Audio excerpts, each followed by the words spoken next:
jàmm ji info point net informer, éduquer et divertir dans la paix. yow muy bëgg a jot xibaar yu sell te woo waaye itam bu ànd ak njàngalee ak xel mu dal ak jàmm gaawal gaaw abonné suñu compte YouTube bi nga xam ne moo di jàmm ji info. mu mel ne nag dañuy dugg nag ci beneen partie bi nga xam ni UCG war nañ ci waxtaan tamit yow nga am fa taxawaay bu am solo tamit yenn situation yi nga xamante ni moom ci boppam indiwaat nañ beneen kër boo xam ne tamit maanaam boot na ko. El Hadj Pape waaw sana ñu bëgg a foofu tamit ñu mën ci waxtaan. développé ci tamit askan bi baax na ñu xam tamit seen taxawaay ak jafe-jafe yi nga xam ne moment bi yéen a ngi koy dund. bu fekkee ni am na loolu tamit war nañ ci mën a débattre El Hadj Pape. waaw maa ngi sant yàlla sëñ Mountakha je pense que ne débat bu ñu mës a débattre intéressé na ma débat bu ñu mës a débattre aussi tamit intéressé na internautes yi mais lii ñu war a débattre ni tey muy la gestion des déchets au Sénégal muy wàllu UCG UCG nag bu ñu koy waxee mooy unité de coordination de la gestion des déchets loolu dafa am lu ko jiitu parce que mbalit dafa am histoire tey si vous me le permettez mënoon naa la defal historique gu mbalit mi tuuti pour nga xam mbalit mi fan la déparé ak mbalit mi fan la yegg si tey xam nga tey aujourd'hui le secteur du nettoiement mu ngi déparé après les indépendances 1965 la ñu commencé di organiser nettoiement ci Sénégal ci jamono boobu nag daf ci am ay turu entreprise yu ñëwoon gérer woon nettoiement tey mën naa la ca limal quelques turu entreprise yoo xam ne gérer nañu nettoiement mën naa laa ci limal la SICAP bii ngay dégg tey am na ay jamono fii gérer woon nañu le nettoiement bu jógee SICAP HLM gérer woon na nettoiement AGETIP bii ngay gis gérer woon na nettoiement SOADIP gérer woon na nettoiement SIAS gérer woon na nettoiement AMA Sénégal gérer woon na nettoiement Veolia gérer woon na nettoiement UCG gérer na ko Entente Kadakar géré na ko UCG géré waat ko tey aujourd'hui on parle de la SONAGED donc nag procédure boobu yëpp mbalit mi def dafa durer 57 ans d'existence au Sénégal mu nekk juróom fukki at ak juróom-ñaar yoo xam ne ñu ngi koy gérer les ordures au Sénégal donc nag boo ma ci waxee ma indi la historique bi tey nga tuddal ma jafe-jafe yi loolu dinaa sawar pour ñëw ci d'accord ndax sëñ Mountakha dama lay wax ne la ñi dàq liggéey ci Sénégal ba sénégalais bu ci nekk teg bëtam xam ne lii du ay caaxaan lii ay liggéey la yu ay doomi aadama liggéey wëral ci Sénégal doo gis entreprise bu def performance yi UCG def innovation yi UCG def wëral ci Sénégal je défie toutes les sociétés du Sénégal doo gis benn société ci Sénégal bu def performance yu UCG def soo ko gisee rek nee ma société bi moo gën a def performance UCG sénégalais ñu ngi ñuy seetaan waaye nag dëgg ku ko gis da ngay xam ne lii dëgg la performance yu UCG def yàlla daf ñu dimbali ñu indi une personne boo xam ne xam-xamam sénégalais yi dootuñu ko nattable ñu koy wax monsieur Mass Thiam Mass mu yàgg diriger ay sociétés Sénégal mais pour que sénégalais yi xam kan mooy Mass Thiam il a fallu que ñu indi ko ci nettoiement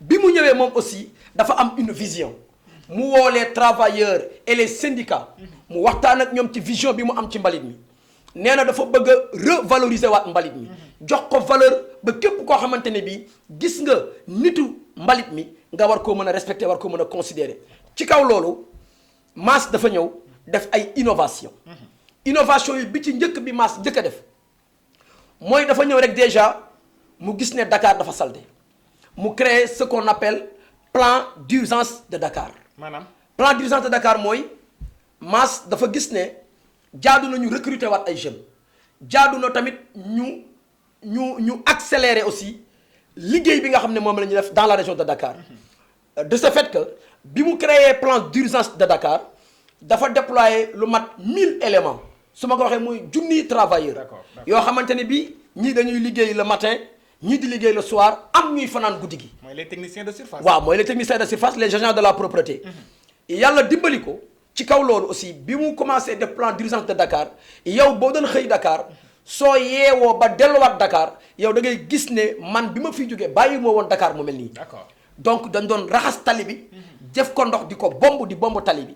loolu nag biñ ko réussir Mass dafa gis ne aussi jaadu na ñu def des PRN yi mooy point de regroupement normalisé. D'accord. Point de regroupement normalisé yooyu mooy boo génnee ci tali bi. Waaw. di nga gis UCG def ay grillage bien sûr waaye. décorer ko def ci ay pots de fleurs. def ci ay coquillages. yow mii sëñ Mountakha mën naa laa invité ci benn point de propreté yow ak man yépp ñu lekk fa ceeb ñu añ fa ñu naan fa ataaya. Waaw. parce que bu njëkk. waaw nit daawul toog ci wetu mbalit. ndax cet gi. ndax ñàkk cet gi. Waaw. mais tey dañ ko valoriser waat def ay point de propreté muy point de regroupement normalisé yi. ba nga xamante ni bi day mucc ayib. di ko nettoyer matin midi soir. jël fa un agent moom moo fay fixé di ko toppatoo. loolu ci innovation yi la bokk. bokk na ci innovation yi ñu ne sénégalais yi ñàkk xam moo leen di dugal ci lu bari ci ñàkk xam boobu nag ci la UCG. ak le directeur général bu Sonaged bi di Mass Thiam. ci la ñu créé ce qu'on appelle UVS. UVS mooy unité de veille et de sensibilisation ñu jël ko nag lu ci ëpp jox ko ay jigéen. jigéen ñi ñooy dugg ci marché yi ñooy dem ci institution yi ñooy dem ci place publique yi ñooy dem ci stade yi ñooy dugg ci quartier yi ñooy dem ci communes yi pour sensibiliser la population sénégalaise pour que ñëpp comprendre xam ne mbalit richesse la. D'accord. mbalit dañ ko war a préserver. waaye mbalit kenn war ko sànni. D'accord. innovation yi nag su ma ko doon lim. Waaw. tey duñ fi jógee mën naa cee lim lu bari. d'accord waaw El taw Hadj ngi noonu. d'accord El Hadj Pape mu mel ni dégg nañ ci taxawaay bi nga xamante ni yéen a ngi ci ah muy UCG ak Sonaged ah ci taxawaay bi nga xamante ni ci wàllum cet gi nga xamante ni ci Ndakaaru wala tax ci réew mi mais nag bëgg nañu xool est-ce que mbir mi yéen a ngi koy décentraliser xanaa mbir mi du Ndakaaru rek ndax décentralisation boobu ni mu waree effectif boobu ndax am ngeen ko ak matériel yi wàllu xeet yi ngeen di jëfandikoo parfois dañuy xam ni parfois gars yi dañuy am ay problème Tout à fait. ay jumtukaay yoo xam ne moom lañ war a mën a gën a taxawee ngir liggéey bi nga mën a dëgër waaw xam nga olof yi dañuy wax ne nag bërëngu dajul fépp c'est-à-dire que travailleurs yi li ñuy ñaxtu lu ci ëpp mooy manque de matériel bi. waaw matériel bi parfois du doy parfois nga gis travailleur bi ci boppam moom bu fayee ko salaire am mooy jënd bale boppam wala mooy jënd rato boppam. mais loolu lu tax. waaw li ko waral. parce que tamit lu toll nii yaakaar naa ne lu toll nii maanaam effet kii bi ngeen am ni société bu toll nii surtout ŋànk ndakaaru sax lay wax ndakaaru ak ni mu mel parce que mën nañu wax ne rek déchets yi fii ni muy wàccee fii ndakaaru bu ñu toggee benn jour wala ñaari jour grève bi am non c'est ndakaaru kenn du fi taxaw. waaw loolu aussi sëñ Mountakha dafa am loo ma wax da nga ne ma ci wàllu décentralisation bi. waaw est-ce que li ñu def ndakaaru ñu ngi koy defaat feneen. waaw bien sûr. loolu nag maa ngi koy bàyyi ci appréciation wu sénégalais yi yow mi dëkk Thiès. waaw maa ngi lay laaj Thiès nu mu mel léegi yow mi dëkk Kaolack maa ngi lay laaj nu Kaolack mel demal Touba Mbacké maa ngi laaj waa Touba nan la UCG liggéeyee Touba. mais ndax yaa ngi fay teg say tànk yow mii. en tant man El Hadj Pape Thiam je suis le vice-président de la commission sociale de l'UCG. D'accord. En même temps nekk un contrôleur au niveau de l'UCG. tey j'ai fait pratiquement toutes les régions du Sénégal. ok toutes les régions du Sénégal laa wax. donc fu ma ci dem damay taxaw liñ naan fan sa bopp xam nga fan sa bopp. damay taxaw fanwaat suma bopp parce que dama naan yaakaaroon naa ne UCG performance ak résultat ak innovation yu rëy yi mu def Ndakaaru la yam. D'accord. donc soo génnee dans la région de Dakar dem Thiès dem Kaolack dem Touba dem Tamba Ziguinchor les pôles régionaux. tey ñoom ñëpp yëg nañ ne innovation yi yegg si na foofu. d'accord mais dama def ci innovation yi. waaw sëñ Mountakha maa ngi lay ñaan yow ak waa jàmm ji info jël leen seeni caméra sëñ Mountakha dem leen au niveau de la décharge de Mbëbës 4 ans ci ginnaaw wala 5 ans ci ginnaaw su ma la fa yóbbu woon doo fa bëgg a dugg ndax lan.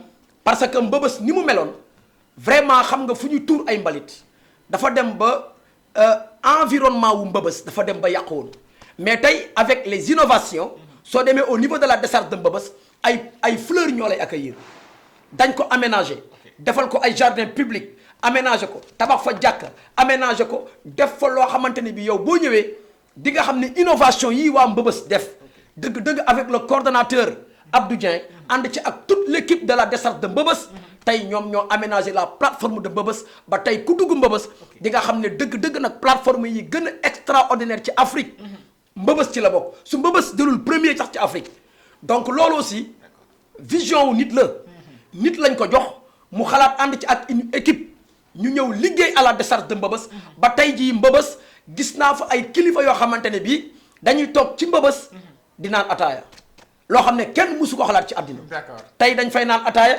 dañ fay toog di waxtaan tey dañ fay toog di añ te nag ku la wax ne la nit dina toog ci wetu mbalit di fa añ di fa naan ataaya ci kilifa doo ko gëm mais innovation yi moo tax d'accord ñu ñëw ci wàllu matériel yi ndax foofu bëgguma ñu jéggi ko ndax dafa nekk loo xamante ni nit fayeeku mu jaral ko mu jël ci salaire am jënd bale lu toll nii lan mooy problème bi lan la en fait waaw xam nga loolu dafa da ngeen war a gën a mën a dooleel liggéeykat yi xam nga waxoon naa ko ci benn émission problème mu ba nettoiement du deñ xam nga dafa am ay feebar. non man pour man boo leen ñëwee solution nag war na dafa jot. waaw solution dafa jot ci loolu laa bëgg a ñëw. xam nga dafa am ay feebar yoo xam ne ay tension ngay dégg. bien sûr ay jaare ay biir yu daw ñu baal ma ay oom yuy metti ay tànk yuy metti mais dafa am feebar bu tudd ràmm. maanaam.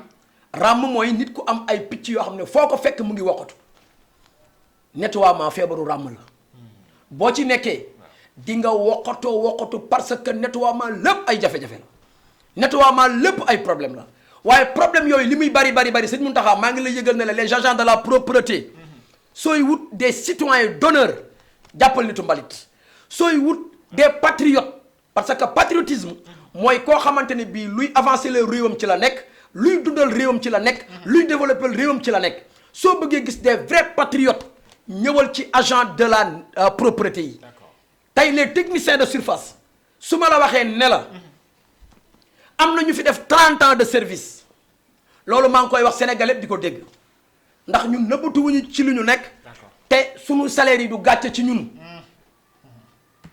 sëñ Mountakha maa ngi yëgal sénégalais yi ne leen mbalit mii ngay gis ku fi def fanweeri at ba tey 30 ans de service ba tey boo demee ci bulletin de salaire am amagul 150 000 francs ah bon loolu je le parle en connaissance de cause sénégalais yi ñu ngi may seetaan yéen techniciens de surface yi yéen travailleurs du nettoiement man la El Hadj Pape Thiam yéen a ngi may déglu yéen a ngi may seetaan yéen a ngi may suivre su fekkente ne am na travailleur bu fi def fanweeri at salaire am yegg fanweeri junni na ma wax man la amul ci nettoiement. kon yow su ñuy dégg moment bi yow sa salaire eggul 150 000. waaw xam nga technicien de surface. dafa am. suñu système bi. dafa am technicien de surface. dafa am ce qu'on appelle chef de secteur. am chef de zone. am contrôleur. am CST muy chef de section territoriale. am inspecteur. am coordonnateur. donc dafa am ay hiérarchie. ku ci nekk tolloowoo ak sa morom salaire. mais dama lay wax ne la. am na ci ñoo xam ne UCG. ñu ngi fayee ko salaire u 750 000 ak 900 000 francs. ah kon yow si nga bokk. non waaw amin yàlla naa ci bokk. non dafa mel ni. yàlla naa ci bokk non bokk ma ci. waaw mais yàlla naa ci bokk. waaw mais dafa mel ni ñu nekk ci bureau yi. clim di leen upp. vraiment les techniciens de surface matin midi soir ñi di fanaan ci tali bi. dégg nga maam ak risques yi nga xam ñoo ngi koy daj. mais ñooñu wax dëgg yàlla nag. waaw loolu.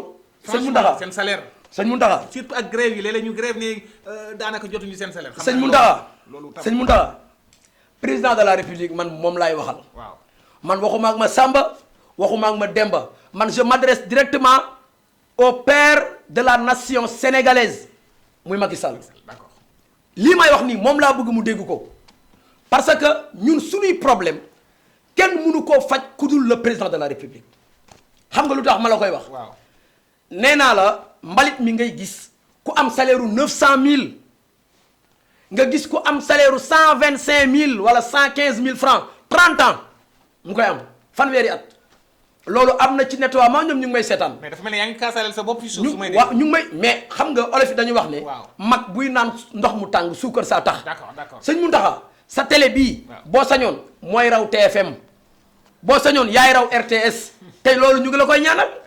jàmm ji info ñu ngi ñaan mu raw ci Afrique waaw donc nag ni nga ko bëggee yow yokkute noonu donc boo gisee ma lay wax loolu Mountakha mooy salaire yi yamul ci UCG mais dama lay wax ne la ñi gën a sonn ci nettoiement mooy les collecteurs ñuy topp oto yi mooy balayeurs yi ak balayeuses yi dama la wax ne la ñooñu ñoo jël liggéey bi yépp en charge waaye koo ci laaj salaire am yeggul fanweeri junni loolu nag dama koy close débat boobu ma ñëw ci lan moo tax ñu war a mën a am lu mat téeméeri junni salaire dama ne le secteur du nettoiement tey sëñ Mountakha ñun ñu ngi collecté par jour ci wàllu collecte bi rotation yi nga xam ne mooy am au niveau de la décharge de Mbeubeuss chaque jour on a 480 rotations xam nga 480 rotations mooy dem ak dikki mooy oto yiy dugg di tuur di génn di tuur chaque jour ñeenti téeméeri oto ñooy dugg ak juróom-ñetti fukki oto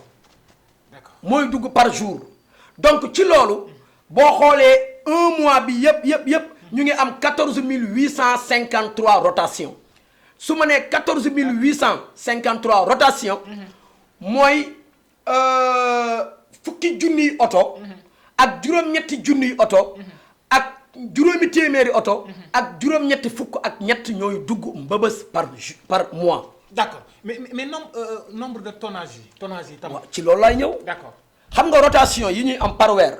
moo toll ci 14 853. mooy am ci weer bi yépp donc léegi boo xoolee ci wàllu tonnage bi. oto bu ci nekk muy les bennes tasseuses. parce que ñun nag am nañu 4 façons de collecte. collecte bi ci njëkk. mooy on a le collecte privé. maanaam les. mooy ñoo xamante ni bokkuñu ci biir société bi. maanaam tey ñu ne société bii wala société bële seeni mbalit oto yi koy jël loolu ce sont des collectes privées. d'accord am na aussi collecte boo xamante ne bii li ñuy tuddee les polybènes ñoo koy def polybène. mooy boo demee syndicat. dem marché Dior dem ci marché yi dañ fay bàyyi benn keesu mbalit bu mag. d'accord maanaam jaaykat yi foofu la ñuy ñëw di këpp seeni mbalit. su ko defee su feesee am na oto bu tudd polybène. mooy ñëw lonk kees bi yóbbu ko au niveau de la décharge.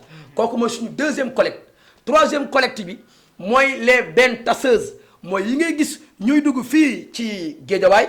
dugg Pikine dugg di klaxonner. loolu moom lañ tuddee les bennes tasseuses. d'accord vous voyez am na aussi tamit beneen façon collecte boo xamante ne bii tey balayage bi ñoom ñoo ko gérer maanaam boo dajalee sa mbalit yow mi bale oto bi bu rombee moom moo koy jël di ko def ak tamit les points de propreté. ak les PRN yooyu yëpp ci façon de collecte bi la. mais dama la wax ne la collecte boobu les bennes tasseuses poids minimum bi ñuy indi à la décharge de Mbeubeuss par jour mu ngi toll ci 8 tonnes oto bu ci nekk bi gën a néew mu ngi toll ci 8 tonnes. d'accord sénégalais bi nga xamante ne bii nag mu ngi ñuy déglu te boo ko tuddalee tonnage xamul lan mooy tonnage. une tonne mooy nga jël 20 saaku ciment ñaar fukki saaku ciment nga boole leen nga peser leen loolu mooy une tonne. d'accord oto bu ci nekk nag dina jël une tonne boobu 8 fois. d'accord vous voyez c'est le minimum. donc dama wax ne ci 480 rotations yi ñuy am par jour. donc UCG mu ngi am 3847 tonnes d'ordures par jour. ok maanaam UCG mu ngi collecté ñetti junniy tonnes yu teg juróom-ñetti fukki téeméer ak juróom-ñaar fukk ak ñeent fukk ak juróom-ñaar mu nekk 3847 tonnes d'ordures par jour. d'accord boo ko globalisé ci weer bi yépp ci mois de juillet bi UCG collecté na 119 246 tonnes d'ordures. ok sëñ Mountakha mbaa yaa ngi may dégg. bu baax. sëñ Mountakha mbaa sénégalais ñu ngi may dégg. ñoo ngi jàkkaarloo yow ci jàmm ji yaakaar naa lépp dina leer tey. sëñ Mountakha mbaa président de la république mu ngi may dégg. kooku jàmm ji rek lay seetaan. Mountakha mbaa gouvernement du Sénégal ñu ngi may dégg. jàmm ji rek la ñoo xam ndax jàmm si la lépp xaj. 119 246 tonnes d'ordures dans le mois. xam nga muy ñaata ci wolof. muy téeméeri junniy tonnes. yu teg fukki junniy tonnes. yu teg juróom-ñeenti téeméeri tonnes. ak ñaar téeméer. ak ñeent fukk. xawma ak juróom-ñaar fukk ak juróom-benn. dama ne la. 100 000 tonnes suñ ko bàyyi woon uniquement dans la région de Dakar médecin bi war a faj sénégalais yépp su demee ba mën a faj sénégalais yi moom daa am wér-gu-yaram moom médecin bi. d'accord waaye ñun waa UCG. ñun waa nettoiement bu ñu këppoon ci Sénégal wala Dakar 100 000 tonnes d'ordures médecin ba du faju ji ndax dootul am ku mu mën a faj ndax moom du génn bay faju bay faj kenn jàngalekat bi war a jàngale pour sénégalais am xam-xam suñu tuuroon 100 000 tonnes d'ordures jàngalekat bi du mën a jàngale. Macky Sall du mën a génn donc dama wax ne considération bu mat sëkk. la état bi war a jox le secteur du nettoiement muy les travailleurs muy le nettoiement muy les techniciens de surface muy les agents de la propreté. d'accord El Hadj Pape mu mel ni yaakaar naa lii nga wax ni tey li développé nii tey lu jaaxal lu yéemoon askan wi wala lëndëmoon na seen xel yaakaar naa li tamit dafay baax lu demee ni warool di gëj sax dañu war di saa su ne di waxtaan ci lu demee ci wàllu mbalit nii nga xamante ni tam wax dëgg yàlla. Sénégal gis nañu benn fan sax bu oto bi absenté wala ñaari fan loolu jéeyale ci réew waxuma la ci secteur koñ ci koñ sax lay wax El Hadj Pape mu mel ni dañuy dugg tuuti en cas comme yow souvent ni ñu koy waxee branche bi ci bari maîtriser nga ko xam nga ko muy wàllu tey dañuy parfois gis ni oto yi parfois dañuy jékki-jékki ne ndax grève la wala parfois panne mën naa am est-ce que bu panne amee quelque part par exemple ci secteur golf disons oto panne oto bi war a ñëw panne est-ce que am ngeen ay secours yoo xamante ni war na mën a dox parce que tam boo toogee panne xamoo kañ leen dépanner ndax da ngeen am ay réserve wala ndax oto yi mat na wala parfois da ngeen louer yenn oto yoo xam ne uniquement pour mbir waaw xam nga loolu aussi dafa laaj leeral sëñ Mountakha état du Sénégal amul oto mbalit. amul oto mbalit. waaw loolu moom maa ngi koy wax sénégalais yi ne leen oto mbalit yi ngeen di gis muy daw ci Sénégal yépp état bi moomu ko. ah mais parfois dañu gis étiquette UCG yu demee noonu yëpp. waaw xam nga su ma nee état bi moomu ko. mooy yow sëñ Mountakha da ngay nekk concessionnaire. maanaam. concessionnaire mooy ñi nga xamante ne bii ay transporteur lañu. d'accord mooy borom oto yi ñooy concessionnaire yi. El Hadj Pape Thiam day nekk concessionnaire Moussa nekk concessionnaire Demba nekk concessionnaire. concessionnaire yooyu nag ñoom ñoo jënd seeni oto. ñëw signé contrat ak état du Sénégal. d'accord léegi yow mii concessionnaire bi dañ naan la say oto ñooy daw Golf. waaw man El Hadj Pape Thiam samay oto ñooy daw Pikine. d'accord Moussa ay otoom ñooy daw ville de Dakar. ok diw ay otoom ñooy daw à la Médina. mais yow mii daw ci banlieue bi ak man mii daw Dakar suñu tonnage yi tolloowuñu fay. d'accord ndax kilométrage bi. waaw distance bi. kii jógee Dakar wala dem à la desserte de Mbeubeuss ak kii jógee Guédiawaye wala dem à la desserte de Mbeubeuss tolloowul.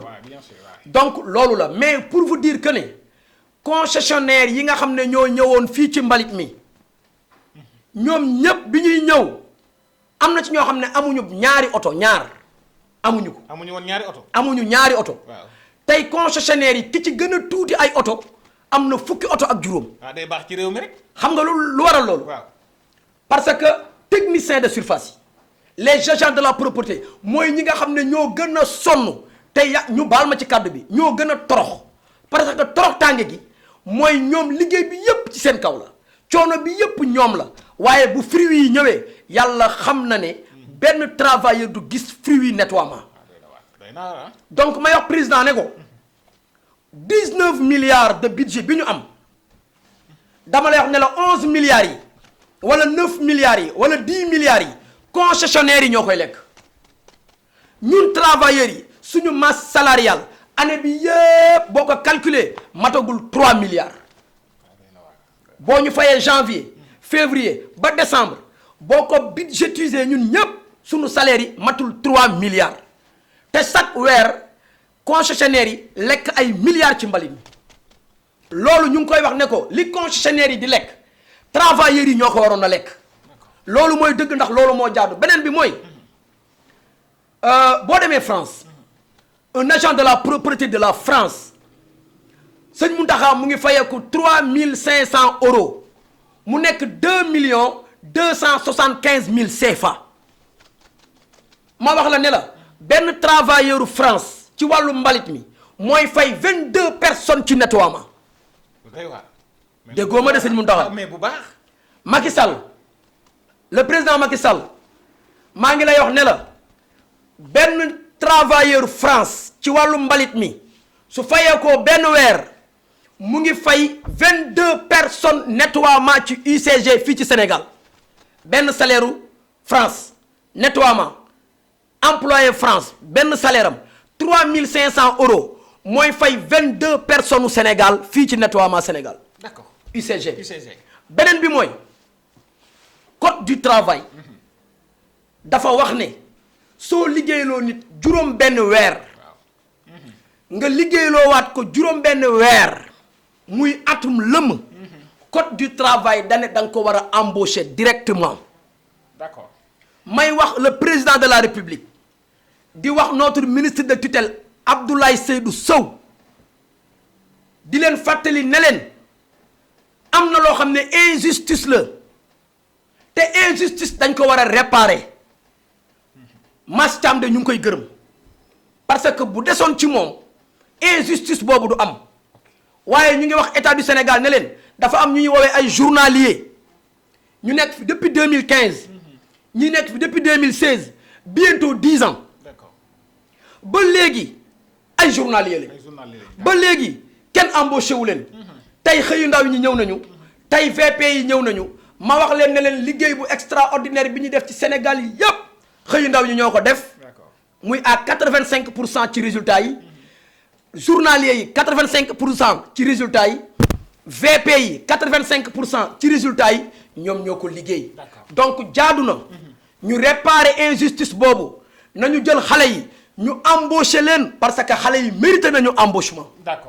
d'accord El Hadji Pape yaakaar naa ni waxtu bi sax moo ñuy tàmbalee xoj te jot bi xam naa ni bariwul te dinañ amaat yeneen point yoo xam dañu lay fekk ci yeneen point yoo xam ni fa la ñuy defaat ak yow parce que point yi ñu war a développer dafa bari ndax moment bu nekk ak jamono joo xamante ni war nañ ci mën a wax El Hadji Pape ginnaaw si santaat nañ la beneen yoon ndax li ñu war a développer bari na am na lu desaat nag te dinañ ko gën a yaatal looy tàggatoo. waaw li may tàggatoo mooy notre ministre de tutelle Abdoulaye Seydou Sow état du Sénégal da ko jox 100 000 logements ñaar fukki junniy logement di ko wax ne ko Abdoulaye Seydou Sow dégg nga cité nettoiement cité Sonatel Abdoulaye Seydou Sow dégg nga cité police dégg nga cité douane dégg nga cité de la gendarmerie ba mu des cité du nettoiement te jox nañ la 100 000 logements monsieur le ministre sa njaboot a ngi nii nag à 98% des travailleurs ci location la ñu nekk amuñu fu ñu dëkk yow rek nag la ñuy tawat suñu soxla dañoo bëgg nga daggal ñu ay cité état du Sénégal